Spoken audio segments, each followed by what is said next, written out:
The Dragon Ball Sparking Zero roster is stressing me out. We are 80 days away from the launch of this game, and I'm super excited, but we have no idea what the full roster is going to look like at the time of release. We really want to know who is going to make the base roster, who will be DLC, and just how long we'll have to wait for some of these characters that won't be available at launch. And I've heard so many theories about what they're going to do with the roster. Some believe the roster will launch with just Dragon Ball Z and Dragon Ball Super characters, with GT and OG Dragon Ball being DLC.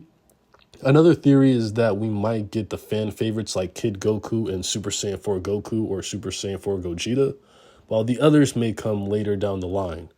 And some others are theorizing that Bandai will secretly launch with more than 164 characters, meaning that the hexagonal pattern we see at the end of each character trailer is only part of the roster that will be available at launch.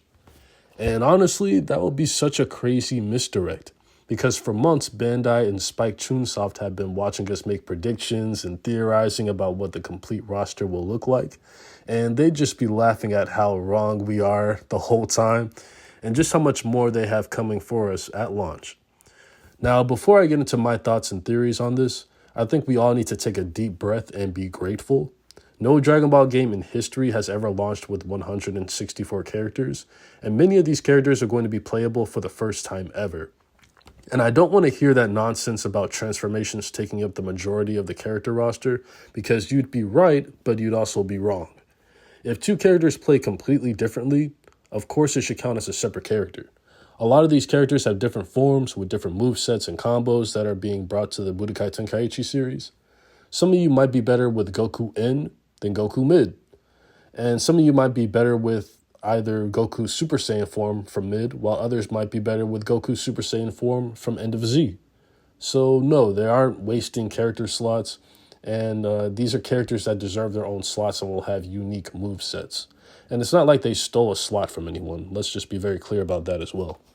I do hope they clean up the character select screen though. And from what I hear from actual big YouTubers who went to these events and talked with the developers, it seems like they will do exactly that. The Budokai Tenkaichi series did it incredibly well with having transformations appear as a subset after clicking on a character's base form. It just made everything neat and tidy from an aesthetic standpoint. And I do hope the roster screen transitions directly to the battlefield like in the demos, because that is incredibly smooth and I'll never get tired of that. But yeah, onto my theories. I do believe Bandai is hiding something big, and I came to this conclusion after they revealed Ultra Instinct Goku rather early during Summer Game Fest. Of course, many of us predicted he would be used in the release date trailer because that's a brilliant marketing tactic, but that was 4 months prior to the game's release at the time, and all the major characters have already been revealed aside from, Beast Gohan, who has been seemingly confirmed to be DLC coming down the line. And perhaps Bandai is confident that they don't need any more big reveals. Maybe everyone in the world has pre-ordered Sparking Zero and they're content with projections on how well it will sell. Because, come on, this is probably going to be the best-selling Dragon Ball game of all time. And maybe this is copium, but it's copium that's based on truth. Bandai is still a corporation, and their main goal is to sell you this game, as well as DLC. But before DLC, they had to maximize the hype and profit for the actual game, especially right before launch. That's why I believe we're in for a surprise in these next few weeks. Me personally, I'm hoping it's a Tournament of Power Battle Royale mode similar to Tenkaichi Tag Team, where you can have 4 or more players on the battlefield at once. I think that's a feature that would be very fitting for a series coming off of the Tournament of Power arc, and it would just exponentially increase the fun and the chaos of any online match you're engaging in, as long as your Wi-Fi connection is good. But yeah, back to the roster. And don't think we forgot about that mystery character we get for pre-ordering the game. I want to go over some theories over who it can be. I've seen some guesses that it's Super Saiyan 4 Gogeta, and honestly, that's not a bad guess. He'd be right there with the other forms of Gogeta, and it'd be like an early confirmation that GT is coming, because that's the most popular character from GT, and it will be available at launch. Maybe Super Saiyan 4 Goku could fill in the slot as well based on that, that idea. And we can't rule out gag characters like Arali. And I've seen some people theorizing it's Shallot from Dragon Ball Legends or Android 21 from Dragon Ball Fighters. I also want to throw in the possibility that it's a brand new character exclusive to Sparking Zero. They're bringing back what ifs in a spectacular fashion, so that opens the door for a variety of newly conceptualized characters we've never seen before. We could see the Gokon, the Goku and Gohan fusion that could have happened during the Buu saga, or some other theoretical character made real by Sparking Zero. Kind of like how Super Saiyan 3 Broly and Super Saiyan 3 Vegeta were made real in the Raging Blast series. Also, it has been confirmed that manga exclusive moves from Dragon Ball Super are usable in Sparking Zero. And now let's not get super ahead of ourselves and think that characters like Ultra Ego Vegeta, Black Frieza, Moro, and Granola, and other manga exclusive characters will be in the base roster. I'm just saying that they could be coming to the game quicker than we realize. And hopefully the Dragon Ball Super anime picks back up so we can be 100% certain of them coming to the game. Like I said, sooner rather than later. And side note, this is completely unrelated, but I've noticed a complete lack of attention given to Pikkon. And that's a shame because he was a pretty cool character in Budokai Tenkaichi 3.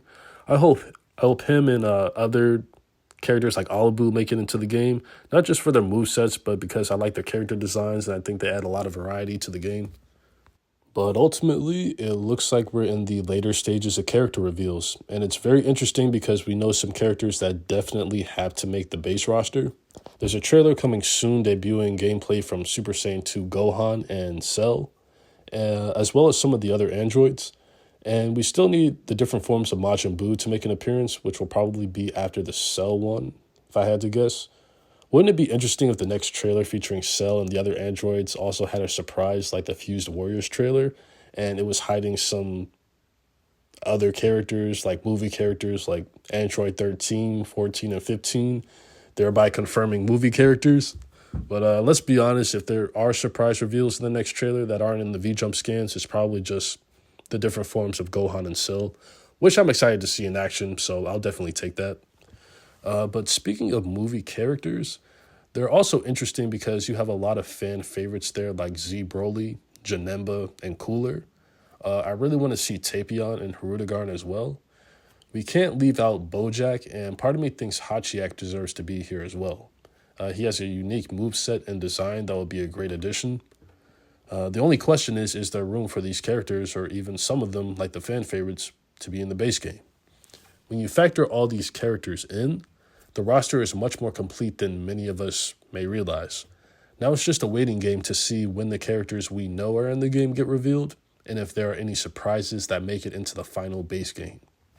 164 characters seems like a lot, but this is Dragon Ball. We can easily double that if we account for every character in the series, across the manga, anime, games, movies, spin-offs, and content, upcoming or otherwise. This game is going to have so much DLC, it's not even funny, and I'm going to buy every single one of them.